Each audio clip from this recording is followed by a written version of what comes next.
சகோதரிகளை அதிகாலை நேர வணக்கம். இன்றைய நாளுக்கான தேவனுடைய வார்த்தை ஆபக்கூக் 2:4 தன் விசுவாசம் நீதிமான் பிழைப்பான். கர்த்தர் நீதிமான்களை ஆசீர்வதிக்கிறார். அவர் மேல் எந்த குற்றமும் சுமராது என்று வேதம் சொல்கிறது. நீதிமான்களுக்கு நிறைய வசனங்கள் உண்டு. கர்த்தர் நீதிமான்களை விரும்புகிறார்.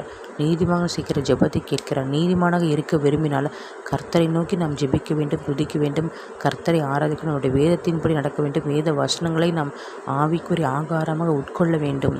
அவர் தந்த ஜெப ஆவி, துதி ஆவி எப்போதும் நாம் காத்துக்கொள்ள வேண்டும். அதிகாலம் நாம் தேட வேண்டும். கர்த்தருடைய வசனத்தை தியானிக்க நம்முடைய ஆவி, ஆத்துமா, சரீரம், சிந்தை, சொல், செயல், நாவு யாவற்றும் பரிசுத்தமாக்கப்படும். அவருடைய ரத்தத்தால் நாம் பரிசுத்தமாக்கப்பட்டிருக்கிறோம். உங்களுக்காக ஜெபிக்கிறேன். கர்த்தாவே இயேசுப்பா, எங்கள் ஒவ்வொருத்தரையும் தகப்பனே எங்கள் நீதிமான்களாக மாற்றுங்க ராஜா. நம்ம ரத்தத்தால் எங்கள் நீதிமான்களை மாற்றிட்டீங்க ராஜா. அதனால் தகப்பனே எங்கள் மீது என்று குற்றமும் சுமராது ராஜா.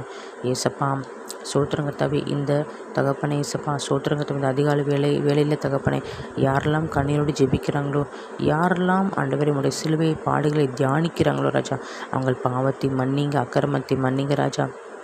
அவங்க ஜெபத்தை கேட்டு நீங்கள் வெற்றி தாங்க ராஜா, விடுதலை தாங்க ராஜா, சுகத்தை தாங்க ராஜா, நித்திய வாழ்வை உண்டு பண்ணுங்க ராஜா. ஆண்டவரே உம்முடைய ரகசிய வருகை இப்போ எங்கள் எல்லோரையும் எடுத்துக்கொள்ளப்பட எங்கள் ஒவ்வொருத்தரையும் தகுதிப்படுத்துங்க, பரிசுமாக்க ராஜா. இயேசு நாமத்தை ஜெபிக்கிறேன் பிதாவே, ஆமென்.